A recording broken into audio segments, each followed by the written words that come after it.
Hold up, why do they doubt the kid? I'm about to prove them all wrong again. I got a low tolerance, cause they don't even know what the problem is. It's me. You waiting on the boy to fail, then hold your breath and face your death. Cause you play a roulette with each step I progress, no less. Go ahead and place your bet. Welcome back, y'all. This is the Double M Sports Podcast. I'm your host, Jesus Dinero, here with my co-host, Puma El Gato. What do we got going on tonight, my man? Trail to his fellow boxers, Jaron Boots Ennis is now training Canelo Alvarez. Let's talk about it. Listen, man, I saw this stupid topic come up, and I feel like I should address it because it's such a dumb thing, and we need to really get away from these type of talking points. So, Jaron Boots Ennis was pictured doing some training, putting in some work with Canelo Alvarez, basically trying to get him ready for the Crawford fight. And I saw a number of different boxing pundits, and it's all the stupid ones, all the ones that make everything racial. Commenting, oh, he's a race traitor and blah, blah, blah, all these dumbass folks. Listen, let me tell you something. You guys may not know this, but Reckless Ellis trains under Canelo. He's been training under Canelo's gym for years and years and years now. I followed the man for early on in his career just because he seemed like a super nice dude. I like him, very personal, very cool, very chill dude. And he was Reckless Ellis puts videos on his own Instagram where you can show, he's in the gym working with Canelo. This was way before the Terence Crawford fight. Different fights for Reckless Ellis where he was getting in ready for his own fights. So to see this stupid point of people calling Jaron Boots Ennis a race trader, you guys don't know anything. How many times have we seen different boxers of different races training with different individuals for all these great big fights, and nobody says anything? But now that everybody's putting their little, oh, my race has to win. It's such a dumb thing to say. Now all of a sudden, Jaron Boots Ennis is a race trader. It's really weird to me. You guys can't be happy for the man getting a bag because he's getting paid for that training, man. He's not doing it out of the kindness of his heart. It's basically networking with somebody. It's basically making sure you secure a bag, get paid, and get out of there. It's not an official fight, blah blah blah blah. And listen, I think it's such a dumb point because even if someone made the same in the reverse, if someone said, "Oh, I can't believe that Mexican dude is helping Crawford train, or that Mexican dude, or that Latino, or that Puerto Rican, or that whatever train," I just think it's such a dumb point. Why can't we just get away from all these points? There's been eras in boxing where different boxers have been the boxer for that era. But for a while there, obviously, Mike Tyson was that guy. Lennox Ennis had his own era. Oscar De La Hoya had his era where he was the top name fighter. Mayweather had his own era. And for the last, I don't know what, we'll call it 10 years or so, it's been Canelo's era. After Canelo, there'll be somebody else. Like, we don't have to make this. This is such a dumb point that I see all the time. And unfortunately, it's the same old channels that just... Here's the thing, that the reason that they do it because they want to get at y'all. They want to piss you guys off, so you guys tune into the stuff for the reaction clicks, for the oh, I'm angry at you, so I'll show you and I'll comment and blah blah. They love it. So stop watching those channels that do that type of stuff because listen, there are phenomenally great black boxers. There's phenomenally great white boxers. There's phenomenally great Mexican boxers, Latino boxers, Puerto Rican boxers, so on and so forth. Name it, doesn't matter. There's great boxers. So to see this dumb shit and this controversy over Jaron Boots Ennis, the man just wants to get paid. The man just wants to make some money. Get a little bit of work in with a big name like Canelo. Why not? Here's the thing. Half of you that are watching this video, I guarantee you, if somebody paid you, even if it was a boxer you hated for dumb reasons, and they said, hey man, you train with me, I'll pay you a bag, you would do it. Shut the hell up. You guys are all the hoes. You guys are all hoes. You would take the money and you'd happily do it. And then when people threw up that stupid race baiting shit at you, you'd probably ignore it because it doesn't make any sense. It's a profession to these people. These boxers do this for a profession. It's their lives. So when someone says, hey man, you want to make some money doing what you're doing, but not even have it be in a dangerous way, just getting some sparring work, what's the problem? Y'all are making a big deal out of nothing. I have no problem with any boxer, Latino or otherwise, getting any work with any black fighter, or any black fighter getting any work with any Latino fighter. It doesn't mean anything. It's just the profession. And here's the worst part about it. You really think Canelo and Crawford have like these weird racial tensions that you guys are putting on it? No. They just see each other as a guy that I gotta get through respectfully. In fact, go watch the interviews with Canelo and Crawford.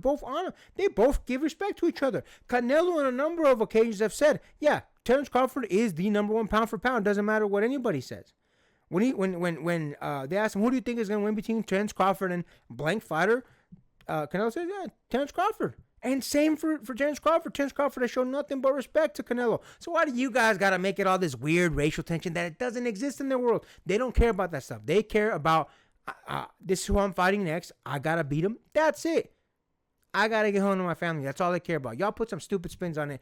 I saw this stupid take, so I feel like I needed to talk about it. But what do you think about that, my man? You know what the funny thing is that if you think about it, like if you really try and think about it, like they're always trying to paint these lines of where it's like a hard black line right in the sand and saying this is hey, they're trying to drive it between each other. And if you think about it, it's actually really more of a respect thing, even though it might be intentional or not. Canelo's actually giving props to Terence Crawford, and by extension, he's actually giving props to the man he's training with, Jaron Boots Ennis. He is saying Jaron Boots Ennis is as comparable as I can get to a Terence Crawford. Let me train with you. He is throwing respect on there, and he's like, look, I need to get into the ring. I need a style similar to Terence Crawford. You are the closest bet. Can I ask you for help? And Jaron Boots Ennis happily obliged. He is paying respect to a boxer such as Terence Crawford. Not only is he taking him seriously by taking on outside help, not resting on his own laurels, but he's also taking on another man and basically saying, look, your boxing is comparable to one of the greatest of all times that we have right now active. Who wouldn't take that as a compliment? Who wouldn't say, look, man, your style is comparable to Alexander Usyk's. I need you in the ring with me. I need to train with you. I need to get his style down. You wouldn't take that as a compliment. You wouldn't take that as an immense sign of respect. Keep in mind, if you were Jaron Boots Ennis and Canelo saying you're comparable to Terence Crawford, let me pay you, I need to fight you in the ring. You wouldn't take that money? You wouldn't take that respect? Hell no. You're delusional if you think there's a hard line in sand that Jaron Boots Ennis is betraying his family or betraying his people. No, not only is he getting the bag, but he's getting an immense amount of respect for it. Not just from his fellow boxermen, but I can tell you, from us fans as well. Yeah, man, listen, if you guys go back and you watch a number of our different videos, there's been plenty of times where I've picked black boxers over Latino boxers. Why? Because it's just about skill to me. I don't care where you come from. I like black fighters. I like Mexican fighters, Puerto Rican fighters. I don't care about none of that shit. I care about the skills that they have. Some people play this game way too damn much where they try to make it a racial issue. And my thing is, why? What for? Why can't you just respect the game? Why can't, listen, I'm never going to say I was Mayweather's biggest fan. Has nothing to do with him being black. It has to do with his style. I didn't like his style. I like Terence Crawford a lot more than I like Mayweather because at least Terence Crawford gets active. He gets busy. He gets in there aggressively. That's my preferred style. I like aggressive fighters. Mayweather isn't aggressive. Has nothing to do. But listen, any fighter, I don't care who he is, any fighter, here, I'll give you guys a really good example. Deontay Wilder. Deontay Wilder was an aggressive boxer. I thought he was a great puncher, phenomenal puncher. I picked him to be, again, if you guys go back, I picked him to beat Tyson Fury the very first time that they were going to fight. I picked Deontay Wilder to win because I thought to myself, there's no way Tyson Fury is going to be able to handle the power of Wilder.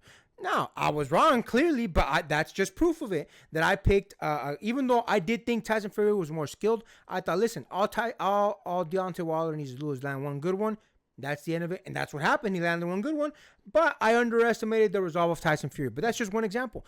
I like active fighters, okay? Terence Crawford is an active fighter. I like him. Even if you guys watched the video where we did the picking between Canelo and Terence Crawford, I said, listen, I'm currently favoring Canelo, but just barely, because it shouldn't matter where the guy comes from. The skill should matter. I think too many channels make it a racial thing. Too many dumb people make it a racial thing when the boxers don't even care about that shit. They care about each other and who I need to face. I need to beat this guy. They don't care about none of that other stuff. At the end of the day, it's a business to them. You think, let's be honest. Let's call it what it is. You think Terence Crawford will be getting a bigger payday as he's getting fighting anybody else? No. So in that case, Canelo, a Mexican fighter, is helping out Terence Crawford, a black fighter. You think Terence Crawford is mad at that? Hell no, he's probably happy. In fact, let's all keep it a buck. Terence Crawford is likely going to retire after this fight because this is going to be his biggest payday and he's probably going to be able to just chill. Terence Crawford is an aging boxer. He's a little bit older. He's not old, but he's old for a boxer. And because of things like that, hey, listen, props to him. He should be getting ready to retire. He should enjoy his retirement with a nice fat payday at the end.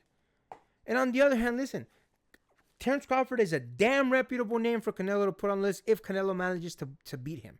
And again, Lonas, I even say manages because it's possible that Terence Crawford is going to win. Let's stop all this dumb shit. Let's come together as boxing fans, man, and make this what it's really about. And it's about boxing skill, boxing styles, and the boxers themselves.